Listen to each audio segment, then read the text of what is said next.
Dans la nuit du 25 au 26 mai 2024, Thibaut InShape a dépassé Squeezie en nombre d'abonnés, ce qui fait désormais de Thibaut InShape le youtubeur #1 de France.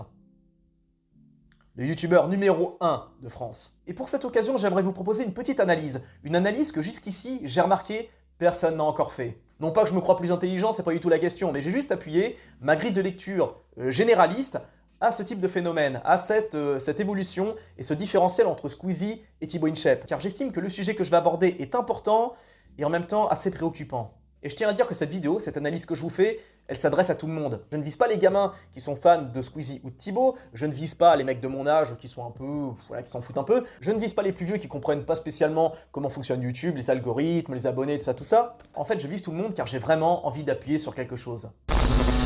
Alors globalement sur les réseaux, j'ai pris la température, il y a deux réactions. Il y a ceux qui félicitent Thibaut InShape parce que désormais c'est le #1, c'est le numéro uno, c'est le premier youtubeur de France en nombre d'abonnés. Et les félicitations vont de bon cœur, on va dire, du côté des gens avec une sensibilité de droite. Et de l'autre côté, ça maintient que Squeezie est le numéro 1, que même s'il n'a pas autant d'abonnés désormais, en termes de vues, Squeezie éclate Thibaut InShape, Squeezie est plus populaire, etc. etc. Et ça, c'est un argument qui est davantage tenu par les gens avec une sensibilité de gauche. Et là aussi, je voudrais appuyer justement sur, malheureusement, j'ai envie de dire ça, c'est un cancer qui ronge notre époque, notre jeunesse, notre pays, c'est la surpolitisation à outrance. J'en parlerai un peu plus au cours de la vidéo. Tout ce que j'ai à dire, d'abord, mon avis concernant la progression fulgurante de Thibaut InShape, parce que je rappelle qu'il y a moins d'un an, il était qu'à 10 millions d'abonnés. C'est-à-dire que le mec, il est passé en un an de 10 à quasi 20 millions. C'est juste colossal. Cependant, malgré toute la sympathie que j'ai pour Thibaut InShape, et j'en ai déjà parlé dans une autre vidéo, la promotion du sport, la promotion du travail, etc. Et ça, là aussi, j'en parlerai un peu plus tard dans la vidéo, car j'estime que c'est le point névralgique de ce qui dérange chez Thibaut InShape, et ça met en lumière, on va dire, un certain mindset général, un mindset du côté des Français, et pas spécialement que du côté des plus vieux, ça concerne également les plus jeunes. En tout cas, malgré le respect que j'ai pour InShape, malgré le fait qu'il y ait quelques éléments chez lui qui me dérangent, notamment son sourire perpétuel, constant, ça m'angoisse. Peut-être que j'ai passé trop de temps en Europe de l'Est, et en Europe de l'Est, les gens ne sourient jamais, c'est très très rare. En fait, quand ils sourient, c'est pour une bonne raison. Eh bien, j'ai du mal avec ça. Après, j'ai quand même un petit peu vécu dans des pays anglo-saxons, Nouvelle-Zélande, Australie, tout ça, et contrairement à ce qu'on dit, les anglo-saxons ne sont pas constamment à sourire. Ça, c'est pareil, c'est un cliché qu'ont les Français, de dire « Ah non, mais les Américains, ils ont tout le temps le sourire, ils en font exprès, c'est hypocrite, machin. » Les gars... il va falloir mettre votre grille de lecture à jour. Je vous invite à regarder les interviews de stars, d'acteurs, de personnalités machin sur les plateaux télé américains, ce que vous voulez, les podcasts. Vous allez voir que les mecs, ils affichent pas un sourire H24. Hein. C'est nos acteurs français actuellement qui sont constamment en train de sourire. Enfin, ils alternent entre le sourire constant et en même temps le côté un peu philosophico-dépressif où les mecs font des analyses profondes sur la vie. Enfin, analyse profonde, c'est une question de point de vue. Enfin, c'est plus chez nous hein, qu'on a affaire à des mecs comme ça, des mecs qui ont tout le temps le smile ou alors qui sont tout le temps en train de rigoler en interview, c'en est insupportable. Ou alors des gars qui la jouent full sérieux.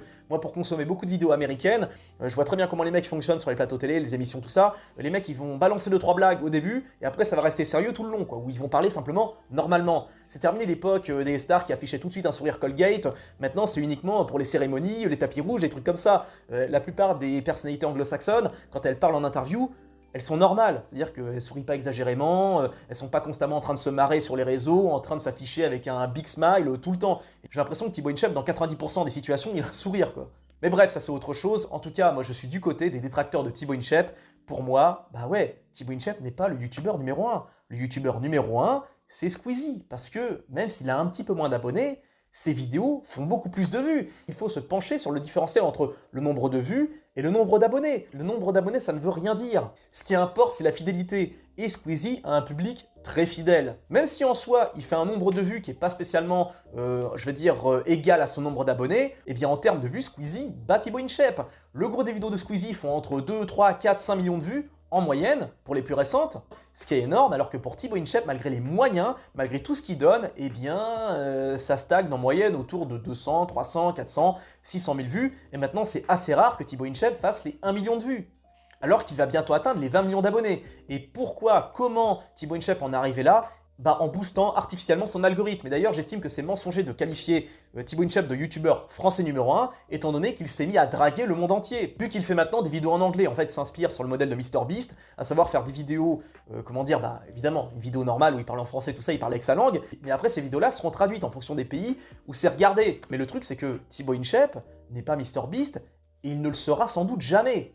Et je ne comprends pas pourquoi Thibaut InShape a cherché à draguer le monde entier, sachant que tout le monde se fout de la France, qu'on arrête les conneries. Alors attention, je ne dis pas ça pour discréditer mon pays, pour le critiquer, etc.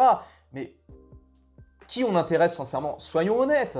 Ce qui fait globalement rêver en France, c'est quoi? C'est les paysages, c'est les châteaux, c'est le patrimoine, quoi. Les influenceurs, la vie quotidienne des Français, tout ça, le monde entier, ils s'en tapent. Tout comme vous, vous en tapez complètement du mode de vie, je sais pas, des Mexicains, des Sri Lankais, des Néo-Zélandais. On s'en fout de ça en réalité. Et honnêtement, j'ai du mal à imaginer des Américains, des Anglais, des étrangers, je parle à échelle de masse, s'intéresser au contenu de Thibaut InShape. Après, peut-être que l'avenir va me donner tort. Peut-être que dans quelques mois, les vidéos de Thibaut InShape vont buzzer de ouf. Peut-être qu'elles vont dépasser les 10 millions de vues. Peut-être. Là, je prends le risque de me tromper. Mais à l'heure actuelle, à l'instant T, je ne pense pas que ce soit une stratégie viable. Et je suis personne pour juger, hein, pour dire « Ah bah tiens, tu devrais pas faire ça ». Je suis personne. Moi, je suis un tout petit youtubeur paumé dans le milieu. Enfin, moi, ça me va très bien personnellement. Je grandis tout doucement. Je monte tout doucement. Ça me va très bien. Je ne cherche pas à cramer les étapes. La preuve, une vidéo dernièrement qui m'a fait un peu buzzer, je l'ai mis en privé car ça me fait gagner trop d'abonnés et ça me crée un différentiel beaucoup trop gros par rapport au nombre de vues. Je veux grimper, je vais pas dire honnêtement, mais j'ai envie de grimper naturellement, pas artificiellement. Et ça, c'est à titre personnel. C'est mon avis, ça n'engage que moi. Mais pour revenir à Thibaut InShape, pour moi, c'est une erreur, car d'une, les étrangers se foutent de la France, honnêtement.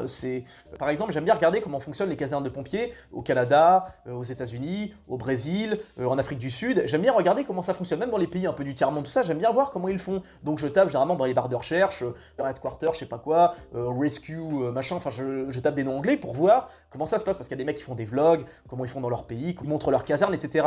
Mais je veux dire, quasiment personne fait ça, je fais ça par curiosité. On n'est pas en France des dizaines de millions à avoir les mêmes goûts que moi. Je sais très bien que ce que je cherche sur YouTube, c'est des recherches plutôt marginales. La plupart des gens, ils recherchent du divertissement, des documentaires, et très souvent, généralement, dans leur pays d'origine. Donc pour moi, c'est une stratégie plutôt grotesque de chercher à draguer l'étranger. Donc pour moi déjà, ça invalide le fait que Thibaut InShape est le youtubeur français numéro 1, étant donné qu'il vise l'étranger, il vise le monde entier. Et surtout pour moi, là où il a fait la plus grosse erreur, ça c'est un truc que je ferai jamais, et je recommande vraiment tous mes confrères à ne jamais faire ça, c'est des shorts.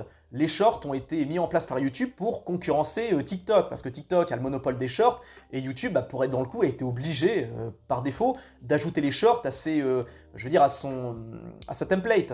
Et les shorts, même si c'est intéressant, c'est davantage un format qui est plus axé sur TikTok. Thibaut a forcé à mort avec les shorts, et il a gagné plein d'abonnés grâce à ces shorts. Le problème, c'est que les abonnés qui consomment ces shorts ne sont pas les mêmes que ceux qui consomment ces vidéos. Ces longues vidéos, bien travaillées, bien bossées, etc.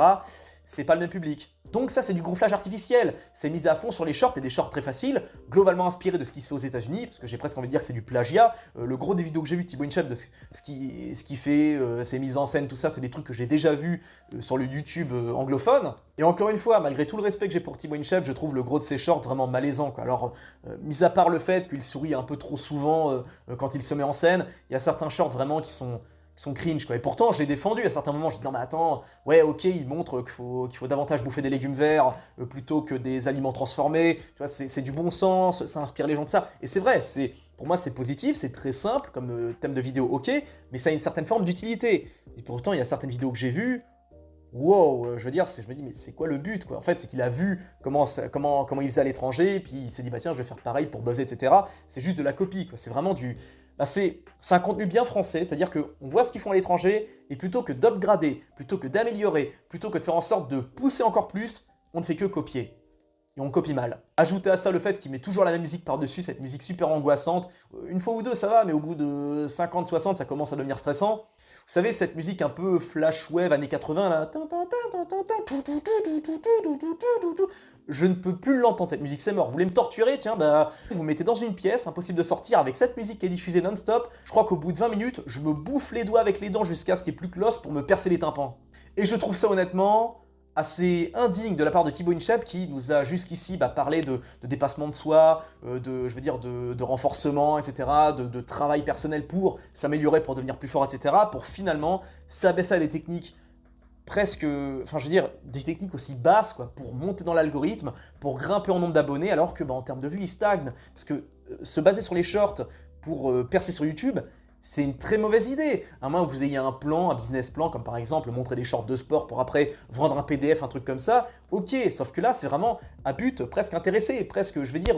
Alors après, quand on écoute Thibaut InShape en vidéo, vous l'écoutez, il dit oh mais non, moi je me fiche d'avoir des abonnés. Oui, c'est intéressant, bien sûr, pour l'argent, mais quand même, ça ne m'intéresse pas. Bah, pourquoi tu forces à fond pour faire des abonnés alors si tu t'en fous? Ça, c'est encore une fois de plus le côté un peu la fausse modestie à la française. Alors après, Thibaut InShape, j'aime bien parce qu'il a un peu cette mentalité à l'américaine où en mode il y va à fond, etc. Il s'impose, mais il y a aussi ce côté un peu fausse modestie. Non, mais ça m'intéresse pas, la notoriété, tout ça. Puis finalement, bah, dans ces cas-là, pourquoi tu es sur YouTube? Pourquoi tu essayes de percer? Pourquoi tu essayes à tout prix pourquoi tu essayes d'être au top du podium? Dans ces cas-là, si vraiment t'en as rien à foutre de la notoriété, explique-moi. Attention, mes critiques de Thibaut InShape sont infimes par rapport au bien que je pense de lui, je tiens à le préciser. Je trouve ça discutable et franchement pas spécialement moral, de mon point de vue, d'avoir forcé à mort sur les shorts et des shorts vraiment limites pour gonfler artificiellement son nombre d'abonnés. Beaucoup de ses abonnés sont d'origine étrangère, ne sont pas français et ne sont pas spécialement amateurs de son contenu. Beaucoup de droitards d'ailleurs se sont abonnés à sa chaîne pour ses déclarations, tout à son honneur d'ailleurs, hein, concernant Matisse par exemple, voilà, par rapport aux victimes d'insécurité. Il a pensé à ces gens-là, il en a parlé, et c'est justement ça qui lui a valu, on va dire, une certaine forme de sympathie du côté de la droite. Bien sûr, on peut ajouter à l'équation le fait qu'il affiche un drapeau français, et ça a dérangé les plus fragiles, parce que mon Dieu, drapeau français, symbole fasciste, ouh. Bon, ça, bien évidemment, ça ne dérange qu'une frange de la population très privilégiée, hein, parce que ça, pareil, je vais en parler un peu plus. Je vais analyser la sociologie du public de Thibaut InShape et de Squeezie. Vous allez voir que c'est le jour et la nuit, c'est flagrant et c'est terrifiant. Enfin, je trouve ça angoissant et terrifiant, parce que je m'aperçois que Thibaut InShape est détesté, vraiment, par des gens, surtout, qui sont, pour moi, je veux dire, qui sont les derniers à avoir à donner de leçons, ni des tickets de, comment ça s'appelle, de je sais pas quoi, de respectabilité à un tel ou un tel. Je trouve que les réactions négatives envers Thibaut InShape, ça démontre une certaine forme d'hypocrisie du côté de ses détracteurs. Car globalement, qu'est-ce qui est reproché à Thibaut InShape? Avoir affiché un drapeau français, alors que vous allez aux États-Unis, il y a des drapeaux américains partout, et ça, chez des individus de toute classe sociale, de toute origine. Vous avez le drapeau américain qui flotte devant toutes les maisons, devant toutes les institutions, il n'y a pas de problème. Vous allez en Espagne, pareil, il y a le drapeau espagnol partout, même chose en Corée, même chose en Égypte, même chose en Algérie, même chose en Turquie. Bref, en France, afficher un drapeau français égale fasciste. Ok. Ensuite, qu'est-ce qui est reproché à Thibaut InShape? C'est d'avoir eu des déclarations limites, des déclarations transphobes, homophobes, racistes quand il était gamin, après une agression, etc. C'est ça, globalement, qui lui est reproché par ses détracteurs. Mais en vérité, c'est pas ça qui dérange ses détracteurs. Au fond d'eux, les détracteurs de Thibaut InShape, ils s'en foutent de ses déclarations. Parce qu'ils pensent globalement la même chose quand ils sont en privé. Et surtout, ils s'en foutent complètement de son patriotisme. Car eux-mêmes sont des amoureux de la France. Je ne compte même plus le nombre de fois où j'ai dû bosser pour des bobos quand j'étais déménageur, quand j'étais livreur, etc. J'ai pas mal donc bossé en tant qu'esclave pour des gens qui habitaient en centre-ville, dans des coins très préservés. Et attention, je ne vais pas faire une critique en mode « Ah, moi je suis pauvre, je suis malheureux, je suis merveilleux, les riches sont des ordures ». C'est pas ce que je dis. Je parle juste avec un regard factuel. Je veux dire, sans a priori, je mets de côté mes ressentiments personnels. Mais j'ai pu remarquer que bon nombre de gens qui n'aiment pas Thibaut InShape, qui la jouent, ouais, Thibaut InShape c'est un facho, il a eu des déclarations racistes, machin, il est pas bien, pas beau, pas gentil, etc. Je m'apercevais que très généralement, ces gens-là, c'était des caricatures de la France d'avant. Le gros des détracteurs de Thibaut InShape, j'ai remarqué, alors, bien sûr pas tous, mais une bonne partie, je regardais leur façon de s'habiller. Alors déjà, souvent, c'était des bourgeois hein, qui ont fait des hautes études, qui étaient issus de belles familles, des fils à papa-maman, tout ça. Je m'apercevais que quand je regardais leur code vestimentaire, c'était, on va dire, des hipsters nationaux, c'est-à-dire qu'ils s'habillaient comme des Français des années 50-60. Mais véridique, quoi. Ils portaient, vous savez, les casquettes bérets, les bros de 15 années 50, les pantalons en velours, tout leur univers vestimentaire transpirait la France des années 50-60. Et tout leur univers mental, pareil, c'était le fabuleux destin d'Amélie Poulain, quoi. Vous rentrez chez eux, vous avez des affiches de la Tour Eiffel, vous avez, je sais pas, des gris-gris qui viennent de la capitale, qui rappellent un petit peu, vous savez, les trucs style Montmartre, le métro métropolitain, tout ça. Et le profil type, justement, de ceux qui critiquent Thibaut InShape, et je fais pas de généralité, mais une bonne partie d'entre eux, vous regardez leurs gosses, ou même leurs noms à eux, c'est des noms que vous trouvez sur des monuments aux morts de la Première Guerre mondiale, c'est-à-dire qu'ils s'appellent, ou ils appellent leur gosse Lucien, Hippolyte, je sais pas moi, des prénoms comme ça, quoi. Et bien évidemment, ces gens-là, ils habitent pas dans des campagnes reculées, ni dans des cités. Non, non, ils habitent dans des centres-villes, bien protégés, où il y a des rondes constantes de police municipale et nationale dans leur quartier. Ils dépensent des fortunes pour foutre leurs gamins dans des écoles privées. Bref, c'est des gens avec une certaine forme, on va le dire, d'hypocrisie, quoi. Bref, c'est des gens qui parlent souvent de vivre ensemble, mais j'ai l'impression que ils vivent surtout entre eux, quoi. Et ce qui est intéressant, c'est de se pencher sur le contenu d'InShape et de Squeezie. Et quand on se penche sur le contenu, on s'aperçoit bien évidemment que c'est le jour et la nuit, mais c'est pas le problème. C'est très bien que les deux soient différents. Squeezie, c'est les jeux vidéo, c'est les trucs d'humour, les énigmes, les trucs mystères, les sketchs également, parce qu'il y a du beau monde chez Squeezie. Il y a des acteurs, des personnalités, des comiques, il y a du...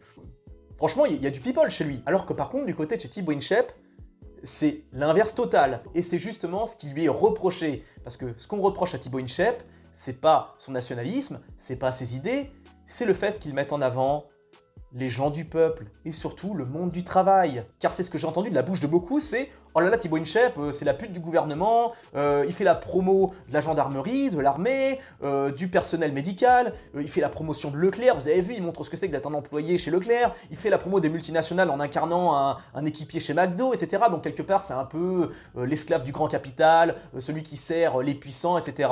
Et évidemment, on lui reproche, bon ça beaucoup moins, parce que là par contre c'est un peu plus flagrant, mais on lui reproche, indirectement sans le dire, le fait qu'il fasse la promo du sport. Parce qu'en France, qu'importe le fait que les mentalités aient évolué par rapport au fitness, par rapport à la musculation, par rapport au sport, tout ça, on est encore au niveau Moyen-Âge par rapport au reste du monde entier, même par rapport à des pays du tiers-monde.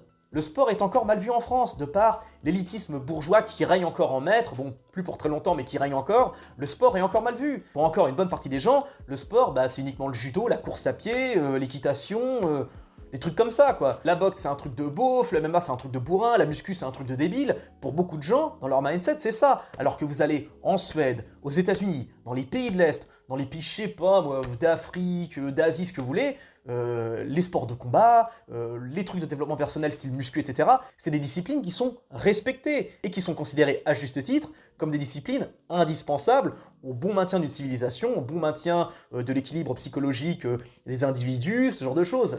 C'est du bon sens. Or, en France, c'est encore mal vu. Et c'est encore plus mal vu au début des années 2010 et encore avant. Quand vous faisiez de la musculation avant les années 2010, et même début 2010, vous étiez considéré comme un marginal. La muscu, c'était réservé aux dockers, aux mecs qui font de la sécurité, aux boxeurs, aux marginaux, c'était réservé qu'à des mecs comme ça. Même les gars qui faisaient de l'haltérophilie, ils étaient vus plus ou moins comme des extraterrestres, comme des mecs chelous, etc. Alors que dans tous les autres pays, y compris nos voisins, Allemagne, Espagne, tout ça, c'est des sports qui sont respectés. Mais en France, on a cette espèce d'élitisme bourgeois qui fait que le sport c'est sale, c'est pas beau, il faut travailler dans des bureaux, c'est génial, tout ce qui est manuel c'est de la merde, tout ce qui est physique c'est boue, c'est un truc d'esclave. On a encore gardé, mine de rien, cette petite mentalité de marquis versaillais. Mais comme le vent tourne tout doucement avec les nouvelles générations, notamment grâce à Thibaut InShape, sont branchés sport, branchés muscu, tout ça, maintenant, il la ramène beaucoup moins parce que de par la force des choses, maintenant la plupart des gens font du sport. Parce qu'avant, pour faire du sport, quand on était plus jeune, dans les anciennes générations, il fallait avoir de la famille qui faisait du sport. Parce que voilà, vous suiviez vos aînés, vous suiviez vos proches. Ou alors, il fallait avoir globalement des facilités physiques qui faisaient que vous étiez promu, mis en avant par les entraîneurs, tout ça. Par contre, tous les faibles et ceux justement qui avaient besoin de sport, ils étaient mis sur le carreau parce que personne ne voulait s'en occuper, tout le monde se foutait d'eux, etc.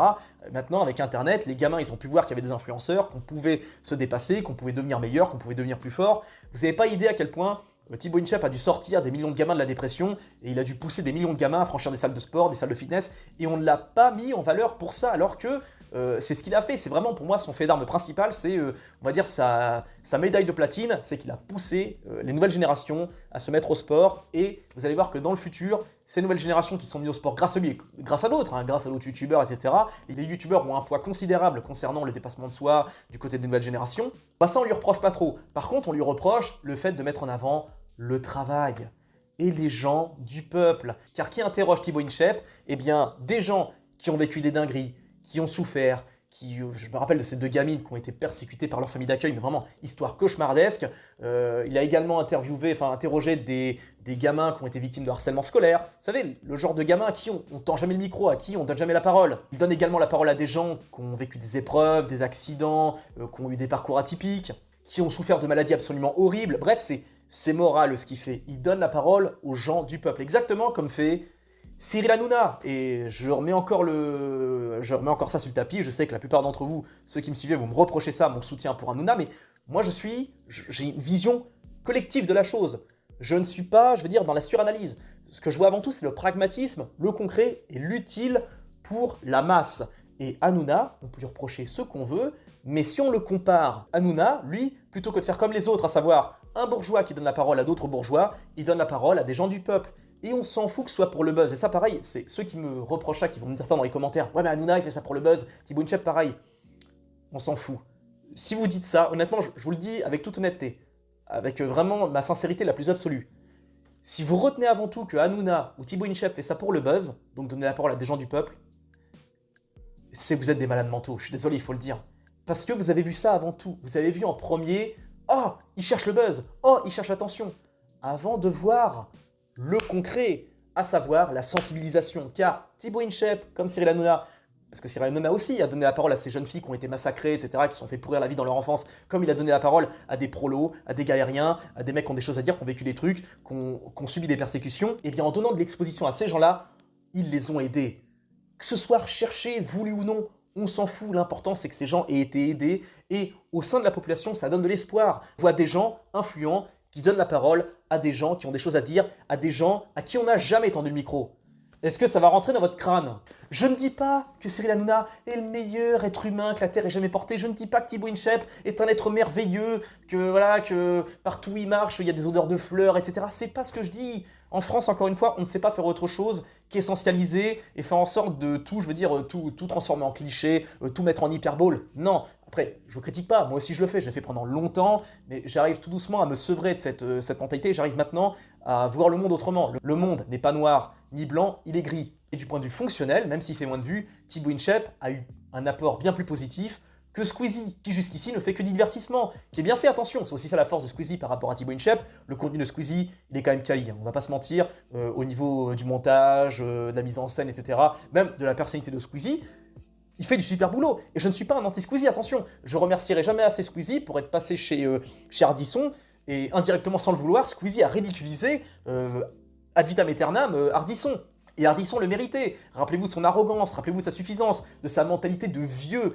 Et attention, quand je dis vieux, c'est pas, je critique pas l'âge, je parle du mindset, les gars. Parce que je sais qu'il y a des anciens qui me regardent, mais je vous le dis une chose, la jeunesse du point de vue physique, ça s'entretient, mais la jeunesse du point de vue mindset, ça se conserve. Vous prenez par exemple des Schwarzenegger ou des Stallone, ils approchent les 80 balais, ils ont encore cette flamme dans le regard, ils ont cette intensité, ils ont encore cette dalle, ils ont encore cette envie de bouffer la vie, ils ont encore cet amour pour l'existence. Or ces mecs-là, tous nos représentants, tous ces boomers revenus de tout, qui ont tout vu, tout connu, ils sont insupportables. Les Ardisson, les Jean-Marie Poiré, la dernière fois je l'écoutais en interview, il critiquait Coluche. Putain, le mec, il a rien de mieux à foutre que critiquer Coluche, quoi. Un mec qui a nourri des pauvres, qui m'a nourri quand j'étais en galère au Resto du Cœur. Vous vous rendez compte qu'on en est là, quoi. Pour buzzer un petit peu, ce mec qui compte autant de navets à son actif que de chefs-d'œuvre, ce mec-là se permet de cracher sur Coluche. Est-ce que vous vous rendez compte du délire? Oui, mais Coluche, en privé, il était pas... On s'en fout du point de vue du symbole. Coluche a aidé des gens et il sert d'espoir, il sert de phare, on va dire, d'exemple pour beaucoup de gens, hein, pour la plupart des gens de cette génération. Quand j'écoute Gérard Lanvin, j'ai envie de me jeter par la fenêtre. Le mec a vécu les 30 glorieuses, il a bien vécu, c'est un fils de médecin, il donne des styles, ouais, moi j'ai fréquenté des gitans, des durs, etc. Mais mec, tu viens d'une famille bourgeoise, t'as toujours été riche, t'as toujours été millionnaire, etc. Et quand tu passes en interview, t'es toujours à en dire, oh, aujourd'hui c'est de la merde, le monde de maintenant, les gens ont plus de couilles, les jeunes d'aujourd'hui c'est de la merde, machin. Exactement comme Sardou d'ailleurs, j'en peux plus de cette génération, enfin surtout j'en peux plus de cette mentalité, parce que des boomers déterres, etc., j'en connais, hein, attention, j'en connais beaucoup. Mais malheureusement, le mindset général, c'est un mindset négatif qui est là pour critiquer les autres, qui est là pour foutre des bâtons dans les roues à tout le monde. Et je n'idéalise pas, attention, les autres pays. Hein. J'imagine bien que Arnold n'a pas fait de cadeau à ses concurrents, même chose pour Stallone. Voilà, je ne suis pas naïf. Mais pour autant, du point de vue du symbole, du point de vue du concret, du point de vue de l'ambiance en général, bah vaut mieux, je sais pas, qu'on s'entourait de mecs avec des mindsets comme celui de Stallone et de Schwarzy que des gars avec le mindset de Gérard Lanvin ou de Thierry Ardisson. Vous voyez où je vais en venir ou pas? On va le dire enfin ou pas, ces choses-là? Et donc c'est pour ça, j'ai quand même du respect pour Squeezie, même si je ne consomme pas son contenu, j'ai jamais consommé, tout comme j'ai jamais spécialement consommé le contenu de Thibaut InShape à échelle de masse. Moi, ce qui m'intéresse avant tout, c'est voir ce qu'il fait, vers quoi il s'oriente, etc. Et l'orientation que prend Thibaut InShape, c'est une orientation positive qui aurait cartonné aux États-Unis. S'il avait été aux États-Unis, il aurait cartonné ce mec. Parce que ce qu'il fait, donner la parole aux gens du peuple, etc., c'est un truc qui plaît aux gens du monde entier. Parce que ce n'est pas criminaliser l'idée de donner la parole aux gens du peuple, aux gens qui sont utiles à la société. Et vraiment, je ne supporte pas cet argument insupportable de dire Thibaut Inchep est la pute du gouvernement parce qu'il fait la promo de l'armée, la gendarmerie, le personnel soignant, etc. Mais avoir ce mindset là aussi, c'est un malade mental. Parce que évidemment qu'il fait la promo du gouvernement, parce que le gouvernement sponsorise ses vidéos, qu'est-ce que vous croyez? Vous imaginez franchement qu'elle allait se pointer à Leclerc ou devant une gendarmerie, à toquer devant chez eux? Bonjour, je suis youtubeur, je peux filmer chez vous, s'il vous plaît? Non, il faut qu'il y ait un suivi, il faut qu'il y ait une procédure, etc. Qu'est-ce que vous croyez? Et on s'en fout qu'il ait touché un billet pour ça. Je veux dire, c'est là aussi le problème des fans de Squeezie, etc., des anti-Thibaut Inchep. Ils sont complètement perdus le contact avec la réalité, le contact avec le concret. Et je suis désolé, très cher, hein, fan de Squeezie, anti-Thibaut Inchep, mais pour qu'une civilisation et qu'un pays fonctionne, eh ben on a besoin de forces de l'ordre, on a besoin de personnel soignant, on a besoin d'esclaves, et on va le dire parce que je l'ai été, d'esclaves qui travaillent dans la grande distribution, parce que la grande distribution est un milieu très dur, très dur, vraiment c'est un milieu qui rend fou. Moi j'ai un respect immense pour ceux qui bossent dans la grande distrie. Sans ces gens-là, sans les petites mains, sans ceux qui prennent des risques dans le monde médical, chez les pompiers, chez les flics, etc., sans ceux qui se lèvent tous les matins pour faire des boulots hyper durs, etc., sous-payés, parce que c'est la réalité, en France on est sous-payé, je veux dire c'est salaire de roumain pour un coût de la vie comparable à la Suisse. Sans ces gens-là, la civilisation, elle s'effondre. Le problème, c'est que la mentalité de petits roitelets, d'assistés et de petits nantis mental et de bourgeois mental a fait beaucoup de dégâts chez beaucoup moins maintenant, parce que là, la nouvelle génération, je vous dis, c'est en train d'assainir. Parce que là, ceux qui sont dans le mindset un petit peu de, d'anti-Thibaut Inchep, ça va surprendre, mais c'est une mentalité qui est obsolète, qui est désormais d'un autre âge. Ça qui est ironique, c'est que Squeezie, c'est le représentant, on va dire, des jeunes qui consomment des jeux vidéo, etc. Pour autant, c'est un mindset de vieux, je suis désolé, parce que c'est en gros, c'est de la consommation de plaisir, temporaire, quoi. Les jeux vidéo, c'est sympa, tout ça, mais c'est quoi la finalité, c'est quoi le projet? Alors que le contenu de Thibaut Inchep, c'est un contenu qui va vers l'avenir. Promotion des métiers respectables, des métiers durs, des métiers indispensables au bon maintien de la société, promotion du sport, du dépassement de soi, mettre en avant les gens qui ont des choses à dire, des gens de la vie quotidienne. Voilà, c'est le concret, tout simplement. Et le concret, c'est intemporel.